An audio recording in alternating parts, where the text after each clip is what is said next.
Hey everybody, Jeff here, and today I want to talk about getting the most sound out of your guitar by itself.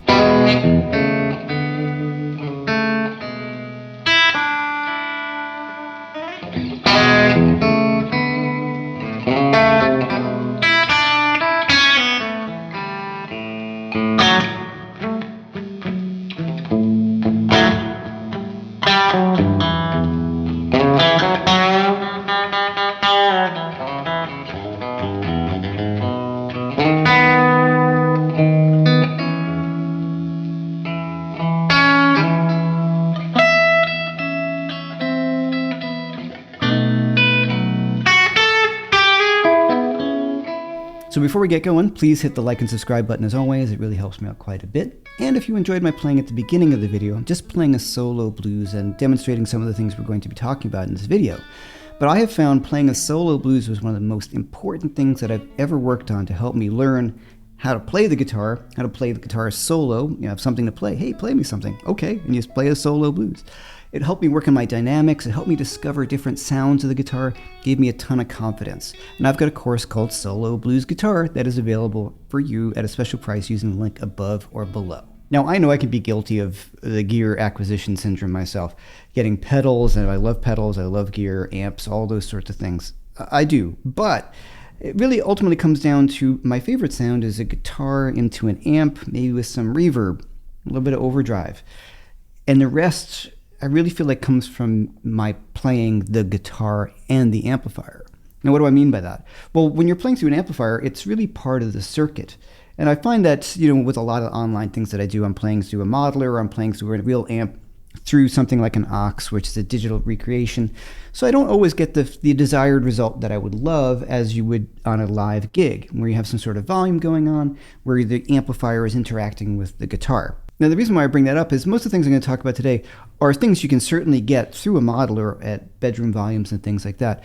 But to me, they're most noticeable when you're playing a little louder. I don't mean super loud. I mean gig volume, band practice, those kind of things. So to really have all these ideas really come through, I think you need a little bit of volume. So let's start off with one of the first things that I think that people overlook on the guitar, and that is the volume knob. So if I have a guitar tone like this, sort of that edge of breakup,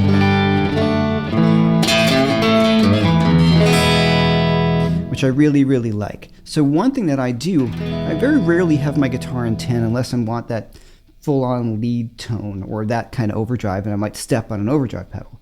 I'm usually running my guitar volume a little lower, so I get a cleaner tone. And on all my guitars, I do not have a treble bleed. Now, what a treble bleed does, and is going to be as quick lay terms as I can explain, is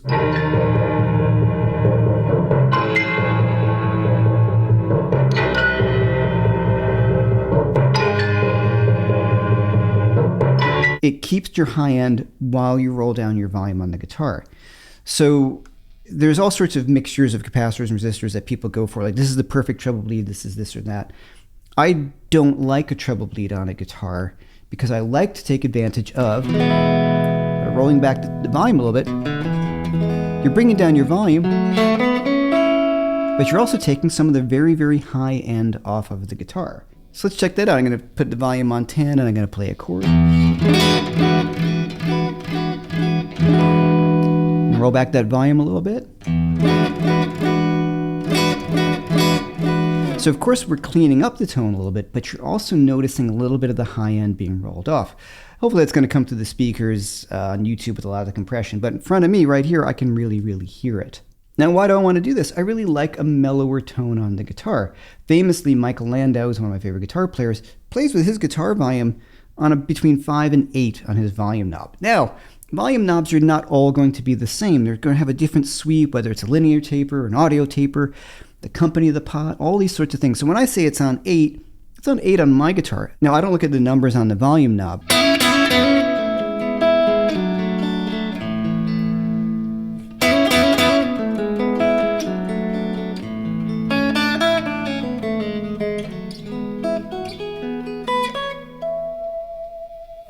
Now, one thing I learned from Mike Landau and actually the guys on That Pedal Show. Dan here. Mick here, hello. Is I don't have a treble bleed on this, but I almost always have a buffer on the floor with my pedals. So the buffer will actually keep some of that high end. It acts almost like I'm using no cable whatsoever. I have found if I'm running a lot of cable and I don't have a buffer and I have the treble bleed, the roll-off effect becomes more dramatic. So something to think about. So as I said, I've taken the treble bleeds off of all my guitars. So here's a PRS DGT. I've actually rewired it entirely. These are Ron Ellis pickups and no treble bleeds. So check out the neck pickup, volume up all the way.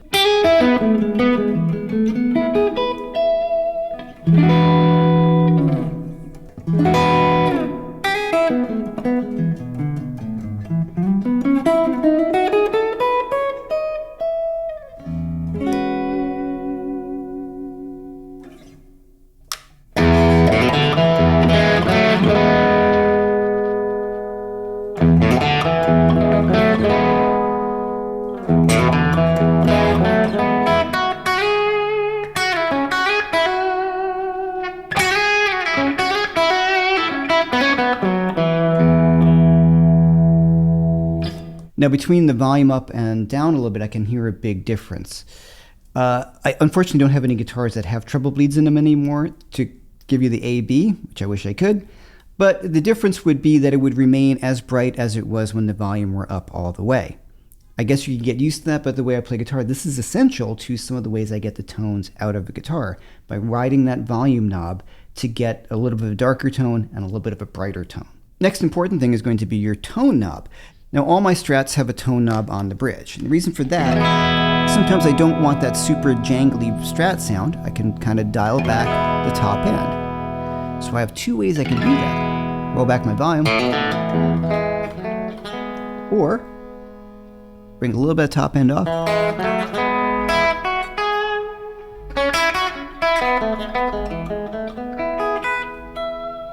Right? So I can really experiment with that. And what I also like is I can match the neck to the bridge a bit.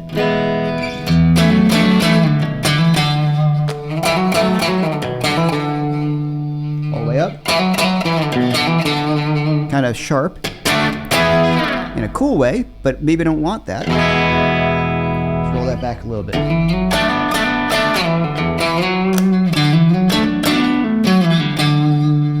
Find that.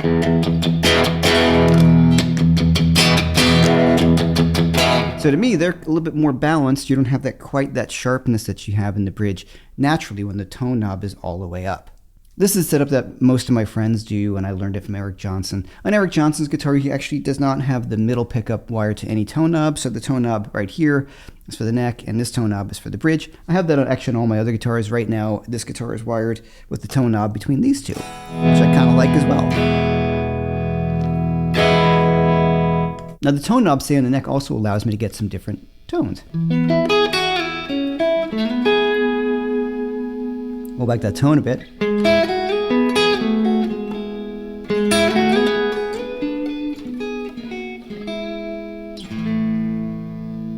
Now roll the volume back a bit, tones back a bit.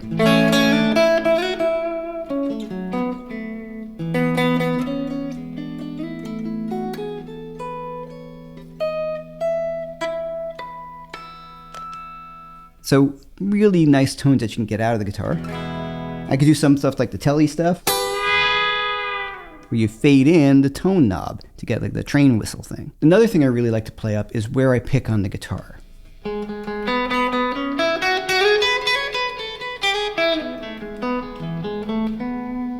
So I'm picking really close to the bridge on the neck pickup. Move the pick a little further forward.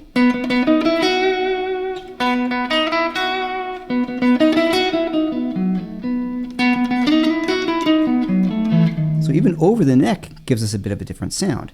So I go to the bridge pickup and do the same thing.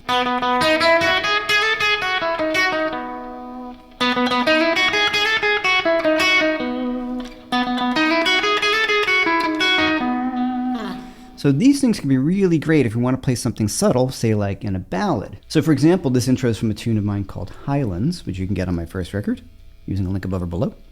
And I'm going to be on the bridge pickup. I'm going to have the tone all the way up. I'm going to have the volume on the guitar back a hair, and I'm going to play close to the bridge with my fingers and pick.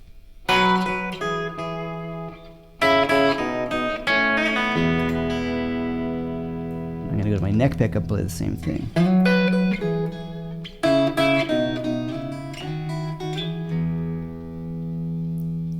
So if I played it further up here,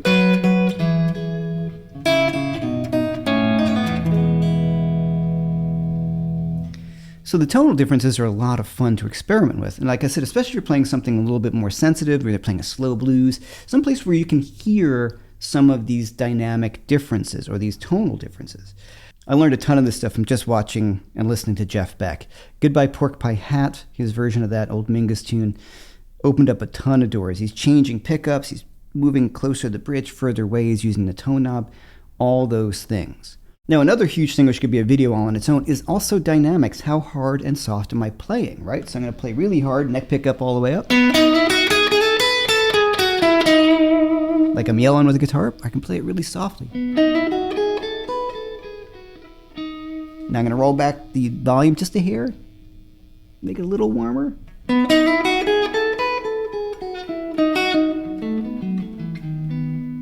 We heard it right there, so we're that sweet spot, right? So I'm volume all the way up. Where's that sweet spot?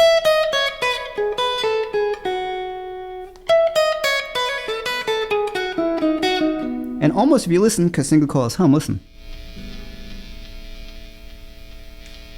Can you hear that? I'll turn up the volume on the recording. That high end, watch. You just don't hear that anymore.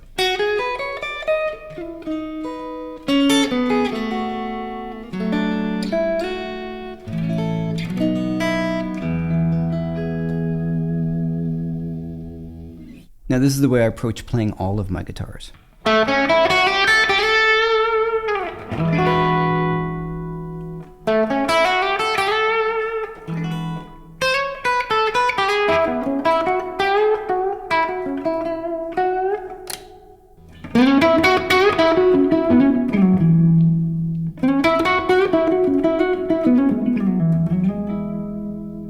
Now, if you want to learn more about how to do this on a Les Paul and a Stratocaster, you can check out my 2 videos where I talk about how to dial in a Strat and how to dial in a Les Paul. Go into more detail on each of these guitars individually. I hope you guys found this fun and helpful, and how much sound you can get from the guitar without using anything like pedals, just things that exist on the guitar itself. So what I love at the end of the day is just an amp that's breaking up a little bit. And I can control the amount of overdrive, the amount of high end from the guitar itself. I can pick on different areas of the guitar to get all different new and interesting sounds, and I can work on my dynamics. So, all right, until next time, I'm Jeff McErlane, and we'll see you then.